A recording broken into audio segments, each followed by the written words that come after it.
রোববার কমিশন গঠন হওয়ার ১১ মাস পর বিডিআর বিদ্রোহের নামে সংঘটিত বর্বরতম হত্যাযজ্ঞের বিষয়ে তদন্তের জন্য গঠিত জাতীয় স্বাধীন তদন্ত কমিশন প্রধান উপদেষ্টা ড. মোহাম্মদ ইউনূসের কাছে চূড়ান্ত প্রতিবেদন জমা দিয়েছে।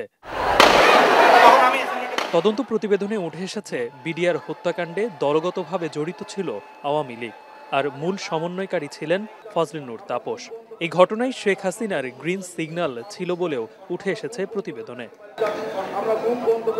প্রধান উপদেষ্টার কাছে তদন্ত প্রতিবেদন জমা দিয়ে এ নিয়ে সংবাদ সম্মেলনে কথা বলেন কমিশন সভাপতি মেজর জেনারেল অবসরপ্রাপ্ত আ.ল.ম. ফজলুর রহমান। তাদের নাম প্রকাশ করেন গণমাধ্যমের সামনে।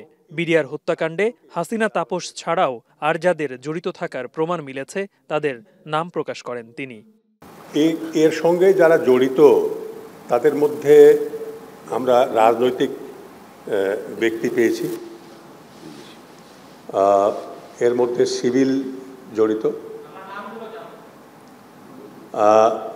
নামগুলো আমরা বলতে চাচ্ছি না, কারণটা হলো যারা জড়িত তারা তো কোর্টে মামলা হয়ে এখনো হয়নি মামলা, আমরা তো শুধু তাদের জড়িত থাকা তদন্ত করেছি।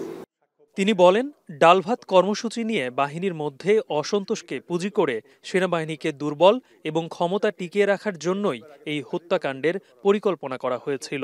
বাংলাদেশকে অস্থিতিশীল এবং বিডিআর ও সেনাবাহিনীর মধ্যে বিরোধ তৈরিতে প্রতিবেশী দেশ ভারতেরও ভূমিকা ছিল বলে উঠে এসেছে তদন্ত প্রতিবেদনে। এই বাহিনীটাকে দুর্বল করার জন্য এবং বাংলাদেশকে অস্থিতিশীল করার জন্য ষড়যন্ত্র ছিল, এবং এই কাজগুলোকে ডালভাতের কর্মসূচি, তারপরে বিডিআর সব আর্মি অফিসার কেন এখানে এসে তাদেরকে কমান্ড করছে, এই বিষয়গুলোকে সামনে এনে এগুলোকে ব্যবহার করা হয়েছে। সে সময় বিচ্ছিন্নভাবে সেনাবাহিনীকে অপারেশনে বাধা সৃষ্টি করা হয়েছে। তা না হলে এত বড় হত্যাকাণ্ড হতো না বলেও প্রতিবেদনে উঠে আসে। স্বল্প সময়ের মধ্যে তদন্ত শেষ করাটা কঠিন ছিল। অনেক আলামত নষ্ট, সাক্ষী পাওয়া সবকিছুই অনেক কষ্টসাধ্য ছিল বলেও মন্তব্য করেন কমিশন প্রধান। পরিচালিত তদন্ত আদালতের প্রতিবেদন। গালিব ইবনে রিয়াজ, এখন, ঢাকা।